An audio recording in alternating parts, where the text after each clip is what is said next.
오늘은 어버이 주일입니다. 원래는 어버이 주일이 아니라 어머니 주일이었죠. 그런데 어머니 날이 어버이 날로 바뀌어지면서 자연스럽게 어머니 주일도 어버이 주일로 바뀌어지게 되었습니다. 그 바람에 이제 남자들이 덕을 보게 된 것이지요. 가정에서 어머니의 영향력은 거의 모든 곳에 미치는 것을 보게 됩니다. 우리가 주로 많이 이야기들을 하게 되지요. 여자는 약하나 어머니는 강하다, 그런 이야기를 자주 하게 됩니다. 그래서 아버지 없는 가정에서는 자녀들이 대체로 정상적으로 자라게 되지만은 반대로 어머니가 없는 자녀들은 빗나갈 수 있는 가능성이 굉장히 큽니다.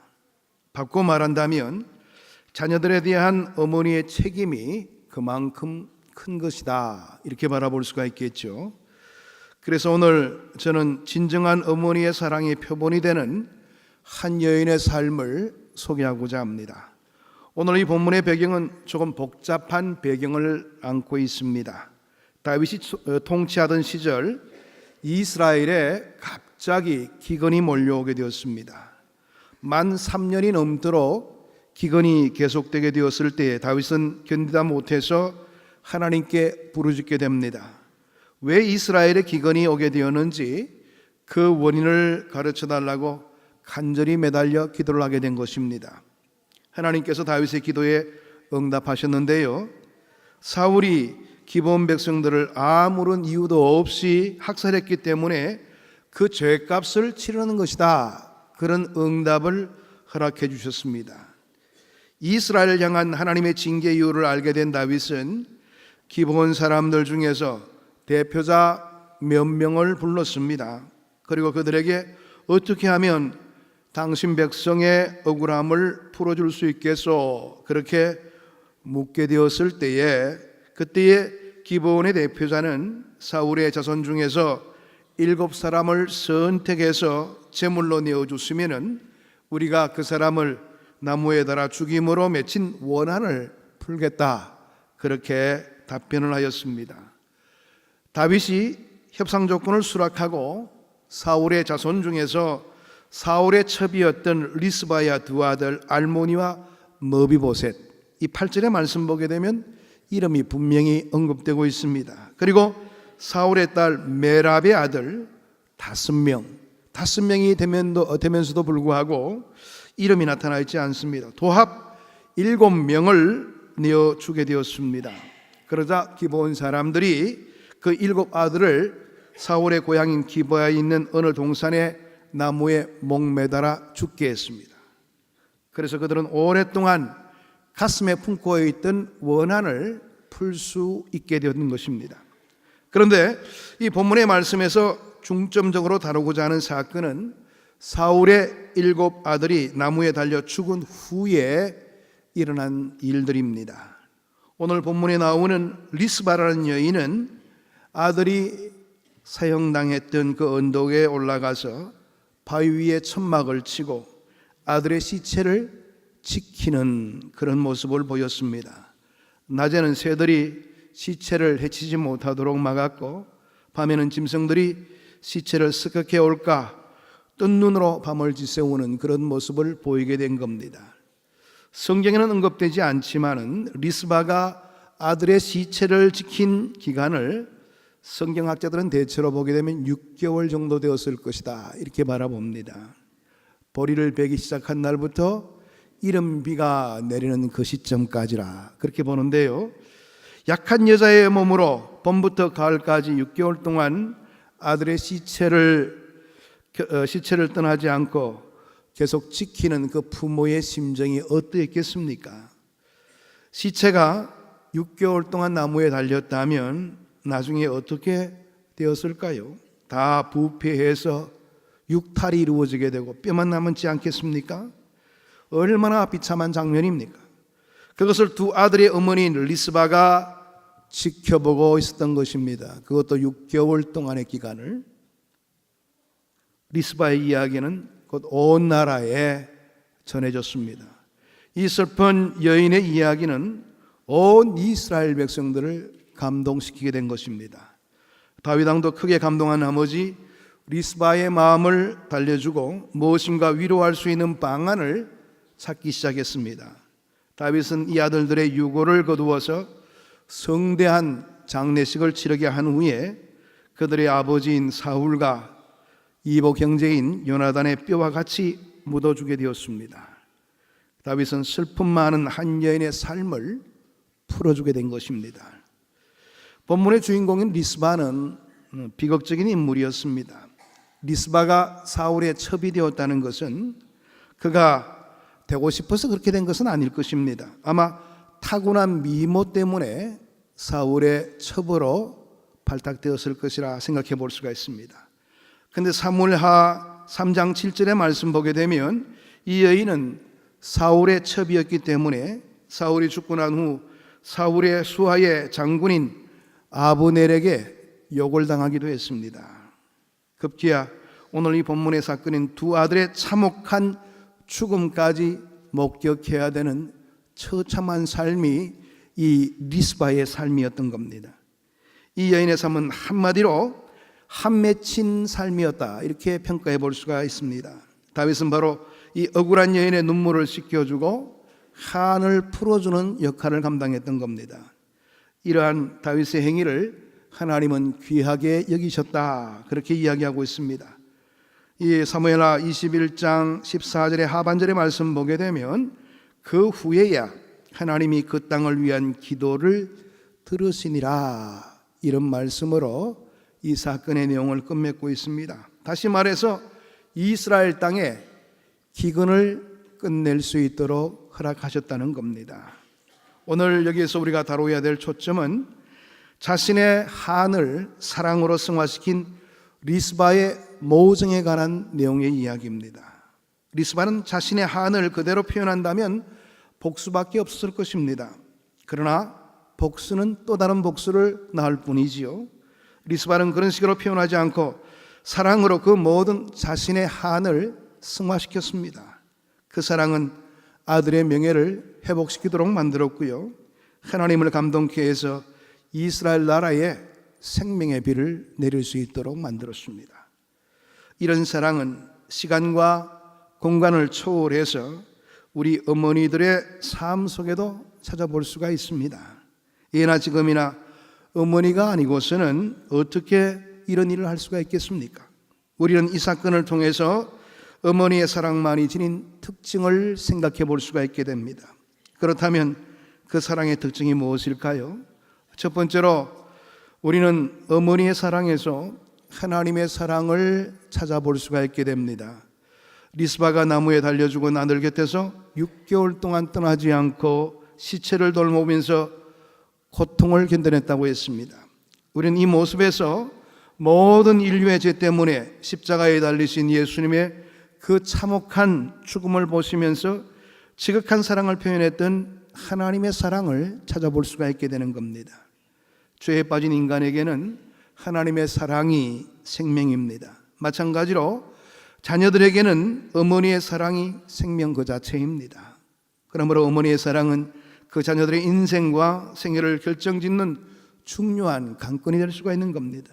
그 사랑의 흔적은 자녀들의 마음 깊은 곳에서 지워지지 않고 그리움으로 남아 있어서 항상 우리의 마음속에 어머니를 생각할 때마다 마음속에 어떻게 보면 흥분과 또 눈물 지을 수밖에 없는 우리의 현실이 있는 것을 보게 되는 겁니다. 이처럼 자녀들은 어머니의 사랑에 향수를 느끼게 마련입니다. 이것은 누구나 다 한결같이 가지고 있는 마음이지요. 그만큼 어머니의 사랑은 우리의 생명이나 다름없는 그런 큰 힘을 지니고 있다, 그렇게 말해 볼 수가 있습니다. 왜냐하면 하나님의 사랑을 가장 많이 닮은 사랑이 바로 어머니의 사랑이기 때문에 그렇습니다. 하나님의 사랑을 가장 정확하게 가르쳐 줄 수 있는 지름길이 무엇인지 아십니까? 그것은 바로 어머니의 사랑을 잘 보여주는 겁니다. 어머니의 사랑을 잘 이해하는 사람은 하나님의 사랑도 잘 깨달을 수 있는 지혜가 있게 되는 겁니다. 프랑스에는 역사상에 69명의 왕이 집권했습니다. 그런데 그 가운데서 3사람의 왕만이 백성들로부터 존경을 받는 왕이 되었습니다. 그 세 왕이 갖는 공통점을 분석해 보면 그들은 모두 친어머니의 손에서 양육된 왕이라는 사실이었습니다. 다른 66명의 왕들은 모두 외부 사람들의 보살핌 속에서 자라났던 왕이었습니다. 이 이야기가 무엇을 의미하는 것입니까? 어머니의 사랑을 통해서 진정한 사랑을 체험했던 왕들은 그 사랑 때문에 백성들을 사랑할 만한 그런 폭넓은 마음을 가지게 된다는 겁니다. 이렇게 한 사람의 삶 속에서도 그 어머니의 사랑을 받았느냐 받지를 못했느냐에 따라서 그 사람의 살아가는 모습이 달라지는 것을 보게 되는 겁니다. 그런데 오늘날 어머니의 사랑도 많이 변질되었습니다. 이기적이고 조건적으로 변하는 그런 모습이 있는 것을 보게 됩니다. 물론 다 그런 것은 아니지요. 그런데 어머니의 사랑이 자녀들의 가슴 속에 깊숙이 뿌리 내리지를 못하는 이유들이 있는 것을 보게 되는데요. 그 이유는 다른 것이 아니라 그 사랑이 변질되었기 때문에 그런 것입니다. 어머니의 사랑에 감동하지 못한 자녀는 하나님의 사랑에 대해서도 무지할 수밖에 없습니다. 이것은 앞으로 우리의 삶의 무서운 위기로 도래할 수도 있습니다. 그래서 먼저 예수를 믿는 가정에서 참으로 어머니의 사랑을 잘 드러낼 수 있는 어머니로서의 위치를 지켜내는 우리의 모습들이 필요하다는 것을 생각해 볼 수가 있습니다. 예수를 바로 믿는 가정의 자녀들은 다를 수밖에 없는 것이죠. 부모가 하나님의 사랑을 알기에 가슴 가득하게 그 사랑을 담아서 어린 자녀에게 쏟아주게 되면 자녀들은 놀라운 사랑의 가마를 얻게 되는 것입니다. 점점 하나님의 사랑 안에서 살아가는 그런 모습을 보이게 되는 것이지요. 결국은 남에게 사랑을 베풀 수 있는 아름다운 하나님의 자녀로서 성장하게 되는 그런 모습을 살펴볼 수가 있게 되는 겁니다. 신앙생활은 가정에서 출발된다는 사실을 잊지 마시길 바랍니다. 많은 분들은 교회 생활이 참 중요하다고 그러는데 물론 중요하지요. 교회 생활에서 도전받은 그 내용을 가지고 우리가 가정에서 사회에서 어떻게 살아가는 것이 참 중요한 일인데요. 사회에서보다 더 중요한 것이 바로 가정생활이라고 봅니다. 가정에서 우리 부모님들이 자녀들에게 어떤 의식을 가지고 그들에게 사랑을 베푸느냐, 이것은 우리의 자녀들의 삶을 가름할 수 있는 중요한 요건이 된다는 것을 항상 기억하시고 변질되지 않는 사랑을 베푸실 수 있는 부모님들이 되시길 바랍니다. 그리고 어버이 주일날 부모를 공경해야 된다, 이런 것도 중요하겠지만은 우리가 먼저 내리사랑으로요 부모로서 갖추어야 될 아름다운 그 가치를 보여줄 수 있는 그런 부모로서의 모습이 참 필요하다는 것을 다시 한 번 더 생각해 볼 수가 있게 되는 겁니다. 두 번째로 어머니의 사랑은 자식의 고통까지도 함께하는 사랑입니다. 어머니의 사랑은 자식의 고통을 자기의 고통으로 받아들이는 사랑이라는 그런 말입니다. 리스바는 아들의 수치와 고통을 같이 나누기를 사양하지 않는 그런 어머니였습니다. 모든 사람들이 나무에 달려 죽은 시체를 바라보면서 저주받은 죽음이다, 침을 뱉고 도망가는 그런 모습을 보였을 것입니다. 그러나 이 어머니만은 자식의 고통과 수치를 같이 겪는 자리에 서 있었습니다. 자식의 고통을 함께 나누기를 원했던 그런 뜨거운 사랑을 보여준 사람이 바로 리스바였던 것입니다. 우리 어머니들에게도 이와 같은 사랑이 있었습니다. 그러나 오늘날 이 위대한 힘이 점점 더 상실되고 있는 것을 보게 됩니다. 이기주의에 사로잡혀서 자녀들을 돌보지 않는 어머니를 흔히 만날 수가 있게 됩니다. 요즘 들어서 보게 되니까 젊은 사람들은요, 게임한다고 자녀를 내팽개치는 그런 경우도 있고요, 다른 남자 만난다고 아이를 굶어 죽도록 만드는 부모들도 있더라고요. 참 이건 뭐 있을 수 없는 일이 되겠죠. 자기 입장이 불리하면 얼마든지 자식을 내버릴 수 있는 어머니, 자식의 수치와 실패 앞에서 그것을 마치 남의 일처럼 등을 돌려대는 어머니들도 있다는 사실, 그렇기 때문에 이 사회는 그만큼 악해질 수밖에 없다는 것을 생각해 볼 수가 있게 되는 겁니다. 우리 부모에게는 자녀의 실패를 치유하는 능력이 있습니다. 자녀의 무능력을 치유할 수 있는 능력이 우리 부모들에게 있다는 것이지요. 자녀의 고통을 기쁨으로 변화시킬 수 있는 능력이 우리 모두에게 있다는 겁니다. 어떻게 그 일이 가능한 줄 아십니까? 그것은 바로 리스바와 같이 자녀의 고통에 동참하는 것입니다. 어머니의 사랑만이 갖는 힘, 이 위대한 사랑의 힘을 우리는 먼저 회복해야 될 것입니다. 그래야지 우리의 자녀들이 잘 자랄 수가 있게 되는 것이고요, 우리의 미래가 아름다운 결과로 나타날 수 있는 하나의 중요한 근거가 될 수가 있다는 사실입니다. 세 번째로 어머니의 사랑은 뜻을 가진 사랑입니다. 리스바가 아들의 시체 곁에서 6개월 동안 지낼 수 있었던 것은 그녀에게 강한 의지가 작용했기 때문이라 그렇게 볼 수가 있습니다. 그 의지에는 자식의 죽음을 헛되게 하지 않겠다는 강한 의지였던 것입니다. 결국 그 사랑의 의지는 다윗 왕으로 하여금 성대한 장례를 치르는 것으로 보답받게 이르게 되었던 것이지요. 그리고 리스바에게는 또 다른 성격의 강한 의지가 있었는데요, 본문 10절을 보시기를 바랍니다. 아야의 딸 리스바가 굵은 배를 가져다가 자기를 위하여 바위 위에 펴고 곡식 베기 시작할 때부터 하늘에서 비가 시체에 쏟아지기까지 그 시체에 낮에는 공중의 새가 앉지 못하게 하고 밤에는 들짐승이 범하게 못하게 한지라. 이것은 아들의 희생으로 말미암아 나라의 기근이 끝날 수만 있게 된다면 아들의 죽음은 결단코 헛된 죽음이 아니다는 확고한 신념이 그대로 드러나고 있는 장면이 이 본문의 말씀입니다. 그 때문에 하나님이 비를 내려주시는 그때까지 그 자리를 떠나지 아니하고 아들의 시체를 지키려 했던 것이 리스바의 마음이었습니다. 우리가 잘 아는 바와 같이 어머니의 가슴에 담겨있는 꿈은 그 어머니의 손에 키움을 받는 자녀들의 가슴에 그대로 전달되게 되어 있습니다. 그런 면에서 어머니의 존재가 얼마나 중요한지 몰라요. 천박한 생각만 하는 어머니에게는 천박한 자식이 태어나기 마련입니다. 꿈이나 비전이 없는 돈만 하는 어머니에게는 그런 자식이 태어나게 될 수밖에 없습니다. 역사적으로 어머니의 사랑 속에 담겨있는 강한 의지와 비전을 배우며 태어난 자녀들이 훗날 훌륭한 인물로 성장하는 그런 사례들이 굉장히 많이 있지요. 요한 웨슬레는 영국이 자랑하는 위대한 종교 지도자입니다. 그는 영국을 도덕적인 위기에서 구출해낸 그런 부흥사였지요. 그에게는 훌륭한 어머니 수산나가 있었습니다. 웨슬레가 옥스퍼드 대학에 다닐 때 어머니로부터 받은 편지의 내용 속에는 이런 내용이 담겨져 있었습니다. 내가 너희를 키울 때에 한 가지 중요한 뜻이 있었다. 그것은 너희로 하여금 하나님에 대한 의무를 다하고 이웃에 대한 의무를 다하게 만드는 것이다. 이것이 내 자식 교육의 초점이었다. 이렇게 편지로 보내는 대목이 있습니다. 이 웨슬레의 어머니는 19명의 자녀를 낳게 되었는데요, 낳기도 많이 낳았죠.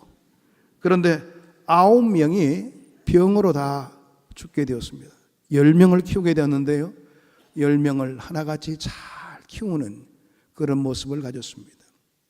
이 수산나는 다른 어떤 것보다도 하나님 앞에서 신실한 자였습니다. 그리고 하나님 앞에서 자식을 어떻게 키우는 것이 소중한 일인가를 아는 여자였습니다. 철저하게 말씀을 근거로 해서 자녀를 양육했는데 그 10자녀들이 제각기 자기 역할을 잘 감당하는 그런 자녀로 성장하게 되었다는 겁니다. 요즘 들어서 부모들 보게 되면 하나이 가지고도 떡을 치는 부모들이 많이 있어요. 어떻게 할 줄은 몰라요. 여러분들, 자기 개인의 뜻을 가지고 키우려고 하지 마시고요, 하나님의 뜻에 설복하는 그런 자녀로 키우시길 바랍니다. 이게 가장 현명한 방법이고 또 그 자녀의 장래가 보장될 수 있는 길이기도 합니다. 여러분, 우리의 자녀 사랑은 어떻습니까? 정말 이와 같은 깊은 뜻을 가지고 자녀를 양육하고 있는 것입니까? 비전이 있습니까? 꿈이 있습니까? 꿈이 없는 자녀 사랑은 짐승들도 할 수가 있습니다. 여러분, 짐승들도 그 새끼를 키울 때 얼마나 잘 키우는지 몰라요. 여러분, 강아지 한번 보세요. 그냥 그 새끼를 물고 빨고 합니다. 그 정도는 짐승들도 할 수가 있어요. 그런데 우리가 사람으로서 자녀를 양육하게 될 때 놓쳐서는 안 될 것은 우리의 자녀를 어떤 꿈으로 키울 것인가 말이에요. 하나님의 사람으로서 내가 낳은 이 자식들이 하나님의 선한 뜻을 품고 재구실을 할 수 있는 자식들이 될 수가 있을까? 이런 데 고민이 있어야 될 것이고요. 우리가 부모됨으로서의 가치를 그런 데 드러내 보일 수 있는 그런 우리의 모습들을 갖추는 것이 가장 시급한 일이라 생각해 볼 수가 있습니다. 하나님의 말씀을 통해서 우리들이 하나님의 기쁜 뜻을 먼저 배워야 될 것이지요. 우리 자신들이 하나님의 뜻에 대해서 관심이 없는데 우리의 자녀들이 어떻게 하나님의 뜻 가운데서 살 수가 있겠습니까? 여러분, 우리가 먼저 꿈을 키우시길 바랍니다. 아름다운 하나님의 말씀 속에서 우리의 삶을 이끌 수 있는 그런 당당함을 유지하시길 바랍니다. 그리고 그 정신을 사랑에 담아서 자녀들에게 쏟아 부으시길 바랍니다. 그럴 때 우리의 자녀들이 더욱더 성숙되게 생활을 할 수가 있어요. 요즘 보게 되면 우리 자녀들 세대 속에서 너무나 미약해 있는 우리 자녀들의 모습이 있는 것을 보게 됩니다. 조그마한 어려움들도 견뎌내지를 못하고 자기의 감정을 토로하고 그냥 자기의 뜻대로 살려고 하는 자녀들이 많이 있는 것을 보게 됩니다. 그래도 우리가 과거에 대가족 제도 속에 있을 때는요, 뭔가 서열도 있고 공동체 생활이 무엇인가를 아는 그런 환경이 조성되었지만은 요즘 들어서 우리 자녀들을 보게 되면 한두 명만 키우다 보니까 이거는 뭐 공동체가 뭔지도 모르고 사회생활이 뭔지도 모르고 그 자기밖에 모르는 그런 모습으로 나아가는 그런 형태들이 너무나 많이 있다는 것이죠. 그래서 우리가 더욱더 자녀를 양육하는 그 일에 신경을 쏟아야 될 것인데요. 물론 우리 자녀들이 정말 부모들을 잘 공경하는 것도 중요하겠지만 우리 부모들이 자녀들에게 어떤 것이 진정한 사랑인가를 보여주는 그 일이 더 소중한 겁니다. 어차피 사랑은 내리사랑이라고 그러죠. 부모님들이 그런 사랑을 보여주게 되면 우리의 자녀들은 부모를 사랑할 수밖에 없고 존경할 수밖에 없어요. 그런데 요즘 들어서 우리가 너무 요구하는 생활에만 급급하다 보니까 부모와 자녀 간의 사이에 간격이 벌어지고 있는 것 아닌가 말이에요. 그래서 진정으로 과거에 우리 부모님들이 가지고 있었던 그 아름다운 사랑의 모습들을 잃어버렸기 때문에 오늘날 이런 어려움들이 반복되고 있는 것은 아닌가에 대해서 우리가 한번 고민을 해보아야 될 겁니다. 그러니까 우리가 부모됨으로서 자녀들이 잘 해주지 못하고 있다는 것에 대해서 섭섭함이 커질 수도 있겠지만은 그 섭섭함보다도 지금부터라도 더욱더 자녀를 위해서 뜨거운 마음으로 기도할 줄 알고요. 자녀들을 위해서 관심을 가지고 내가 그들을 위해서 어떤 모습으로 그들에게 좋은 영향력을 줄 것인가, 그런 일에 대해서 한번 고민해 볼 수 있는 기회를 갖게 된다면 여러분들의 삶의 그 현장 속에서 더욱더 가치 있는, 부모의 그 가치가 더욱더 빛을 발할 수 있는 그런 놀라운 결과가 나타나지 않을까 생각을 해봅니다.